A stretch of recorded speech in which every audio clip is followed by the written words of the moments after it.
Hi friends, எல்லாரும் எப்படி இருக்கீங்க? நல்லா இருக்கீங்களா? உங்களுக்கு ஒரு குட் நியூஸ் என்னன்னா, சுகாதாரத்துறையிலிருந்து உடனடி வேலைவாய்ப்பு அறிவிச்சிருக்காங்க.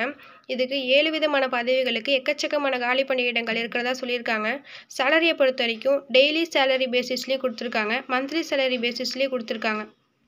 ஸோ இந்த வேலைவாய்ப்பின் விவரங்களை முழுமையாக தெரிந்து கொள்ள இந்த வீடியோவை ஸ்கிப் பண்ணாமல் கடைசி வரைக்கும் பாருங்கள். ஃபர்ஸ்ட் இந்த ஜாபுக்கு எப்படி அப்ளை பண்ணுறதை பார்க்கலாம். அப்ளை பண்ணுறதுக்கு முன்னாடி இங்கே அப்ளிகேஷன் ஃபார்ம் கொடுத்துருக்காங்க. இந்த அப்ளிகேஷன் ஃபார்ம் வந்து நான் வீடியோட டிஸ்கிரிப்ஷனில் லிங்க் கொடுத்துருக்கேன். அதில் போய் நீங்கள் டவுன்லோட் பண்ணி பிரிண்ட் அவுட் எடுத்து வச்சுக்கோங்க. இப்போ இந்த அப்ளிகேஷன் ஃபார்மில் ரைட் சைடில் ஒரு பாக்ஸ் மாதிரி கொடுத்துருக்காங்க. அதுக்குள்ளே புகைப்படம்னு போட்டிருக்காங்க.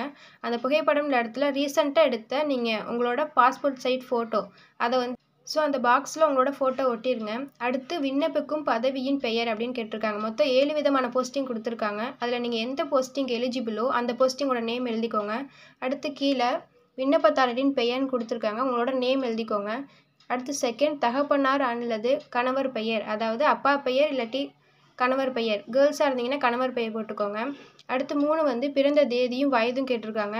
நீங்கள் டேட் ஆஃப் பர்த்தும் உங்களோட ஏஜும் போட்டுருங்க. 4வது வந்து கம்யூனிட்டி கேட்டிருக்காங்க, அதாவது என்ன கம்யூனிட்டி, பிசியா எஸ்சிஎம்மா அந்த மாதிரி எல்லாமே போட்டுருங்க. கல்வி தகுதி கேட்டிருக்காங்க, நீங்கள் என்ன குவாலிஃபிகேஷன் எது முடி படிச்சிருக்கீங்களோ அதை போட்டுருங்க. கைபேசி மற்றும் மின்னஞ்சல் முகவரி, அதாவது உங்களோட ஃபோன் நம்பர் கேட்டிருக்காங்க. ஃபோன் நம்பர் மற்றும் இமெயில் ஐடி கேட்டிருக்காங்க. அதாவது ஃபோன் நம்பர் தான் முக்கியம், இமெயில் ஐடி இருந்தால் போட்டுக்கோங்க, இல்லாட்டி வேண்டாம். அடுத்து முன் அனுபவம் ஏதேனும் இருப்பின் அதற்குரிய சான்றிதழ் நகல் இணைக்கப்பட்டுள்ளதான்னு கேட்டிருக்காங்க. நீங்கள் இணைச்சிருந்தீங்கன்னா ஆவுன்னு போட்டுக்கோங்க, இல்லைன்னா இல்லைன்னு போட்டுக்கோங்க. தற்காலிக முகவரி நிரந்தர முகவரின்னு கேட்டிருக்காங்க. உங்களுக்கு ரெண்டுமே ஒன்றா இருந்தால் அதை போட்டுக்கோங்க, இல்லாட்டி தற்காலிக முகவரி வேறேன்னா அதையும், நிரந்தர முகவரி வேறேன்னா அதையும் போட்டுக்கோங்க. அடுத்து முன்னுரிமை ஏதேனும் இருப்பின் அதற்கான நகல் இணைக்கப்பட வேண்டும் அப்படின்னு கேட்டிருக்காங்க. நீங்கள் இணைச்சிருந்தீங்கன்னா ஆவுன்னு போடுங்க, இல்லைன்னா இல்லைன்னு போட்டுக்கோங்க. ஸோ அவ்வளோதான், நீங்கள் இதில் ஃபில் பண்ணணும். கீழே இடம் தேதி கொடுத்துருக்காங்க, உங்களோட என்ன பிளேஸோ அதையும் தேதியும் போட்டுருங்க. கீழே விண்ணப்பதாரரின் கையொப்பமும் கேட்டிருக்காங்க, லாஸ்ட்டாக உங்களோட கையொப்பம் போட்டு முடிச்சிருங்க.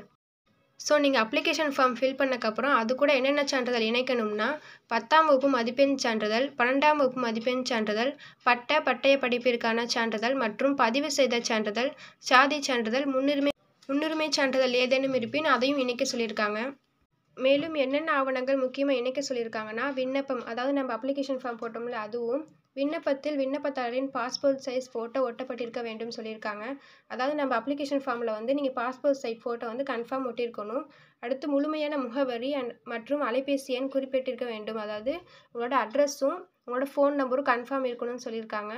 அடுத்து முன்னுரிமைக்கான சான்றிதழ் நகல், அதாவது எல்லா சான்றிதழ்களும் நீங்கள் வந்து ஜெராக்ஸ் தான் தரப்போகிறீங்க, அந்த ஜெராக்ஸில் உங்களோட கையெழுத்து இருக்கணும்னு சொல்லியிருக்காங்க. அடுத்து கல்வி தகுதிக்கான சான்றிதழ் நகல், இதுவும் ஜெராக்ஸ் தான் தரப்போகிறீங்க, இதுலேயும் உங்களோட கையெழுத்து இருக்கணும்னு சொல்லியிருக்காங்க. அடுத்து சாதி சான்றோட ஜெராக்ஸ் கேட்டிருக்காங்க, இதுலேயும் உங்களோட கையெழுத்து இருக்கணும்னு சொல்லியிருக்காங்க. அடுத்து இருப்பிடச் சான்றின் நகல், அதாவது இதில் வந்து குடும்ப அட்டை இல்லைன்னா ஆதார் அட்டை, இதில் ஏதாவது ஒன்று இருக்கலாம், இதுலேயும் உங்களோட கையெழுத்து இருக்கணும்னு சொல்லியிருக்காங்க.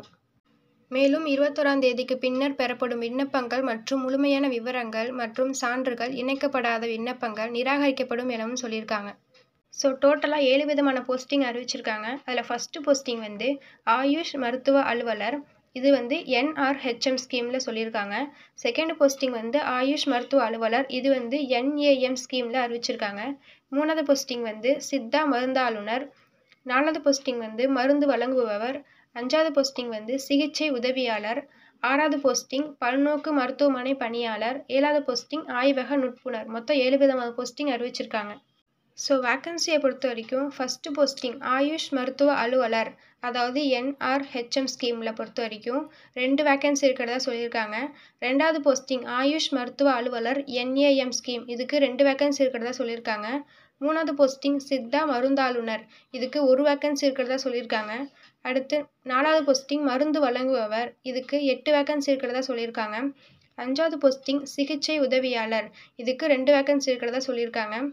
6வது போஸ்டிங் பல்நோக்கு மருத்துவமனை பணியாளர், இதுக்கு 10 வேக்கன்சி இருக்கிறதா சொல்லியிருக்காங்க. 7 ஆய்வக நுட்புணர், இதுக்கு 12 வேக்கன்சி இருக்கிறதா சொல்லியிருக்காங்க. டோட்டலாக 37 வேக்கன்சி இருக்கிறதா சொல்லியிருக்காங்க. சேலரியை பொறுத்த வரைக்கும் ஆயுஷ் மருத்துவ அலுவலர் NRHM ஸ்கீம் இந்த போஸ்டிங்கை பொறுத்த வரைக்கும் 34,000 ரூபா தரதா சொல்லியிருக்காங்க. செகண்ட் போஸ்டிங் ஆயுஷ் மருத்துவ அலுவலர் NAM ஸ்கீம் இந்த போஸ்டிங்கை பொறுத்த வரைக்கும் 40,000 ரூபா தரதா சொல்லியிருக்காங்க. சித்தா மருந்தாளுநர் இந்த போஸ்டிங்கை பொறுத்த வரைக்கும் 22,500 ரூபா தரதா சொல்லியிருக்காங்க. 4வது போஸ்டிங் மருந்து வழங்குபவர், இதுக்கு ஒரு நாளைக்கு 750 ரூபா தரதா சொல்லியிருக்காங்க. சிகிச்சை உதவியாளர் இதுக்கு 15,000 ரூபா தரதா சொல்லியிருக்காங்க. பல்நோக்கு மருத்துவமனை பணியாளர் இதுக்கு ஒரு நாளைக்கு 300 ரூபா தரதா சொல்லியிருக்காங்க. லாஸ்ட் போஸ்டிங் ஆய்வக நுட்புணர் இதுக்கு 13,000 ரூபா தரதா சொல்லியிருக்காங்க. ஏஜ் லிமிட்டை பொறுத்த வரைக்கும் ஃபஸ்ட்டு 5 போஸ்டிங்க்கு, அதாவது ஆயுஷ் மருத்துவ அலுவலர் NRHM ஸ்கீம் இந்த போஸ்டிங்கும், ஆயுஷ் மருத்துவ அலுவலர் NAM ஸ்கீம் இந்த போஸ்டிங்கும், 3வது போஸ்டிங் சித்தா மருந்தாளுநர், 4வது போஸ்டிங் மருந்து வழங்குபவர், 5வது போஸ்டிங் சிகிச்சை உதவியாளர். இது 5 போஸ்டிங்க்குமே ஒரே ஏஜ் லிமிட் தான் கொடுத்துருக்காங்க. ஏஜ் லிமிட்டை பொறுத்த வரைக்கும் OC இந்த கேட்டகரியில் 18லேருந்து 32 இயர்ஸ் முடியும்னு சொல்லியிருக்காங்க. BC MBC கேட்டகரிஸ்க்கு 18லேருந்து 34 இயர்ஸ்ன்னு கொடுத்துருக்காங்க. SC ST கேட்டகரிஸ்க்கு 18லேருந்து 37 வயசுன்னு சொல்லியிருக்காங்க. அடுத்து 6வது போஸ்டிங்க்கு ஏஜ் லிமிட்டை பொறுத்த வரைக்கும் 18லேருந்து 59 இயர்ஸ்ன்னு சொல்லியிருக்காங்க.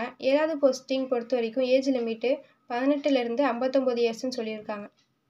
குவாலிஃபிகேஷனை பொறுத்த வரைக்கும் ஃபஸ்ட்டு 2 போஸ்டிங்க்கு ஒரே குவாலிஃபிகேஷன் தான் கொடுத்துருக்காங்க. என்னென்னா BSMS BHMS registered with respective board council of the state such as Tamil Nadu board of Indian medicine TSMSC TNHMSC அப்படின்னு கொடுத்துருக்காங்க. அடுத்து 3வது 4வது போஸ்டிங்கை பொறுத்த வரைக்கும் குவாலிஃபிகேஷன் வந்து DPharm integrated pharmacy course conducted by the directorate of Indian medicine and homeopathy Chennai அப்படின்னு கொடுத்துருக்காங்க. அடுத்து 5வது போஸ்டிங்க்கு குவாலிஃபிகேஷன் என்ன கொடுத்துருக்காங்கன்னா diploma nursing therapist course for certificate issued by government of TN only அப்படின்னு கொடுத்துருக்காங்க. 6வது போஸ்டிங்கு குவாலிஃபிகேஷனை பொறுத்த வரைக்கும் 8ஆம் வகுப்பு தேர்ச்சி மற்றும் தமிழில் எழுத படிக்க தெரிந்திருக்க வேண்டும்னு சொல்லியிருக்காங்க. 7வது போஸ்டிங் குவாலிஃபிகேஷனை பொறுத்த வரைக்கும் DMLT படிச்சிருந்தா போதும்னு சொல்லியிருக்காங்க. ஸோ இந்த வேலைக்கான நிபந்தனைகள் அறிவிச்சிருக்காங்க. என்னென்னா இந்த பதவி முற்றிலும் தற்காலிகமானதுன்னு சொல்லியிருக்காங்க. அடுத்து எந்த ஒரு காலத்திலும் பணி நிரந்தரம் செய்யப்பட மாட்டாதுன்னு சொல்லியிருக்காங்க. 3வது பணியில் சேருவதற்கான சுய விருப்ப ஒப்புதல் கடிதம் மற்றும் 11 மாதத்திற்கான ஒப்பந்த கடிதம் அளிக்க வேண்டும் என்று 3 நிபந்தனைகள் சொல்லியிருக்காங்க.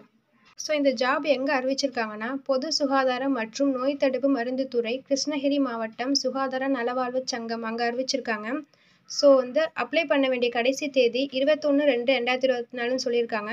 விருப்பமும் தகுதியும் உள்ளவங்க அந்த கடைசி தேதிக்குள்ளே நீங்கள் போய் அப்ளை பண்ணிக்கோங்க. ஸோ இந்த வீடியோவோட டிஸ்கிரிப்ஷனில் லிங்க் கொடுத்துருக்கேன், போய் செக் பண்ணி பார்த்துக்கோங்க.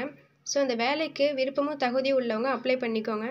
ஸோ நம்ம சேனலை மறக்காமல் சப்ஸ்கிரைப் பண்ணிக்கோங்க. அப்போ தான் நாங்கள் போகிற ஒவ்வொரு வீடியோஸும் உங்களுக்கு நோட்டிஃபிகேஷனாக வரும். So thank you all.